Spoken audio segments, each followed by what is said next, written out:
మంచిగా అందరు రైతులను మంచిగా చూసుకోండి, సరేనా? సార్ సరే మంచిగా రామకృష్ణ వెంకటరామయ్య, ఇక్కడ వెంకటరామయ్య గారు ఆయన పెద్ద మనిషికి ఇట్లా రా, ఇట్లా వచ్చి మైక్ తీసుకొని అక్కడ ఉన్న వాళ్ళందరికీ చెప్పు మంచి చెడ్డ అంతా.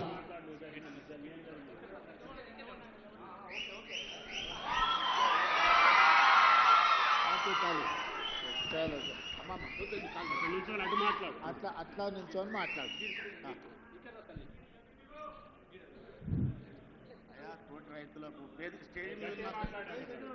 స్టేజ్ మీద ఉన్న పెద్ద మనుషులకు పేర్లు అయితే తెలియదు నాకు.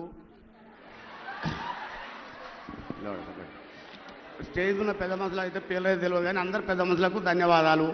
నా తోటి రైతులకు, నా సాటి రైతులకు, వచ్చిన వాళ్ళందరికీ, ఆఫీసర్లకు అందరికీ నేను ధన్యవాదాలు చెప్తున్నా.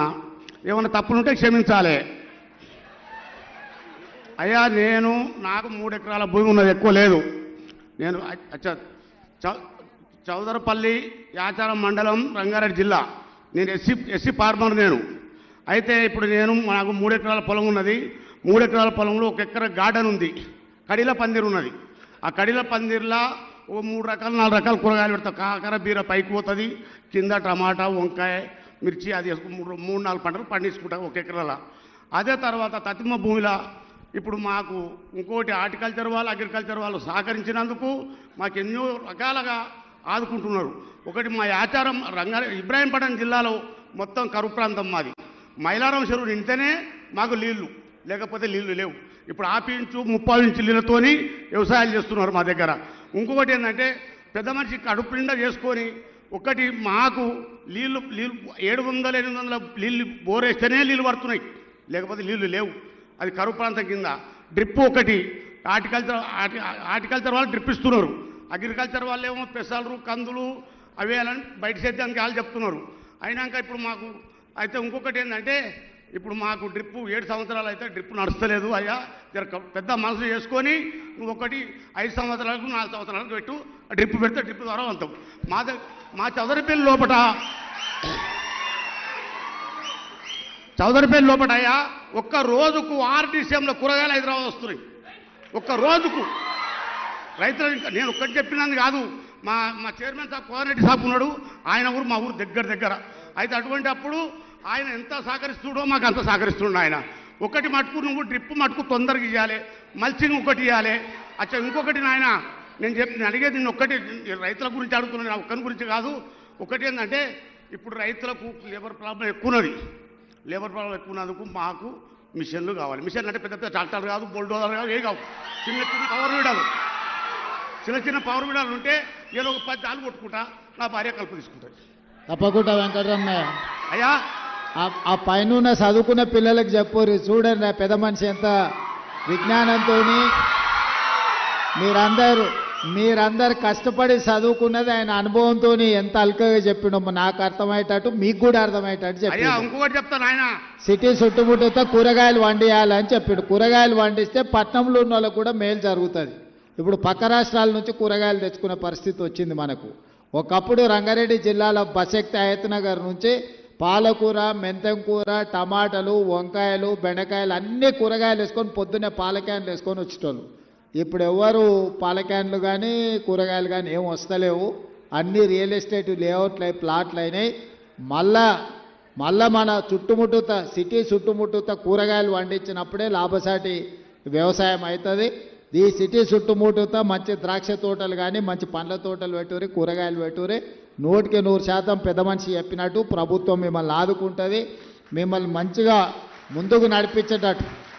అందరూ వడ్లే వండిస్తే కూడా తినేటోళ్ళు కష్టం అవుతుంది. మిగతా పంటలు కూడా మనం తినడానికి ఏమేమి అవసరమో ఇవాళ కందిపప్పు కానీ, పెసరపప్పు కానీ, పల్లీలు కానీ, లేకపోతే ఈరోజు మొక్కజొన్నలు కానీ, ఇవన్నీ మంచి ధరలు వచ్చే పంటలు.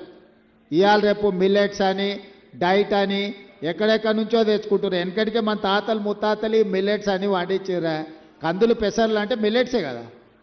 ఇప్పుడు అవి చిన్నగా వదిలి మీ అగ్రికల్చర్ యూనివర్సిటీ వాళ్ళు అందరూ వీళ్ళకు గ్రామాలకు వెళ్ళి రైతులకు అందరికీ మీ చదువుకున్న విజ్ఞానం అంతా వాళ్ళకు నేర్పిస్తే మళ్ళీ వ్యవసాయం మంచిగా చేయొచ్చు.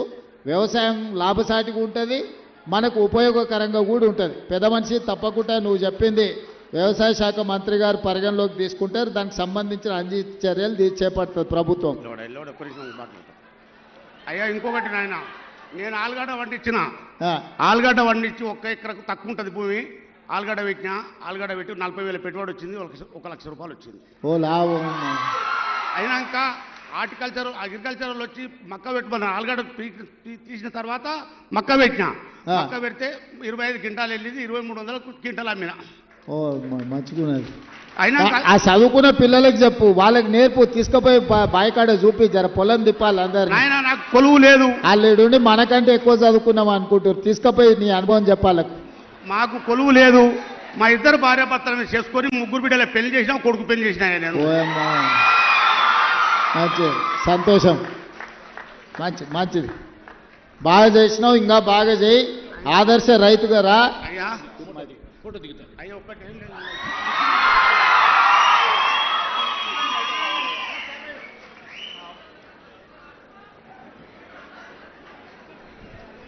ఒక రైతు తల్లి, ఒక రైతు తండ్రి మధ్య రైతు బిడ్డ ముఖ్యమంత్రి గారి ఛాయాచిత్రం ఇది. ఇప్పుడు తర్వాత కర్లపూడి బాబు రెడీగా ఉండాలి. దమ్మపేట మండలం మల్లారం రైతు వేదిక బాబు గారు రెడీగా ఉండాలి.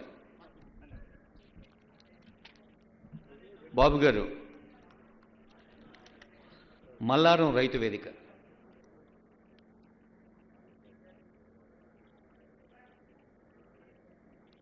గౌరవ ముఖ్యమంత్రి గారికి, ఉప ముఖ్యమంత్రి గారికి, వ్యవసాయ శాఖ మంత్రి తుమ్మల నాగేశ్వరరావు గారికి, పొంగులేటి శ్రీనన్న గారికి నమస్కారం సార్. నా పేరు కర్లపూడి బాలు, ముద్దులగూడెం గ్రామం, కొమ్మపేట మండలం, భద్రాద్రి కొత్తగూడెం జిల్లా సార్. నాకు 8 ఎకరాల వ్యవసాయ భూమి ఉంది సార్. అందులో 5 ఎకరాలు 8 సంవత్సరాల పామాయిల్ తోట ఉంది సార్. సరాసరిన 12 టన్నులు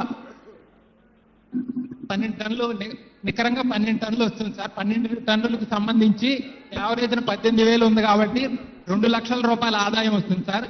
ఆ 2 లక్షల ఆదాయంలో ఒక 50,000 ఖర్చులు పోను, సరాసరి 1,50,000 రూపాయలు ఆదాయం, నికర ఆదాయం వస్తుంది సార్. అలాగే అంతర పంటగా ఒక్క కోకో ఈ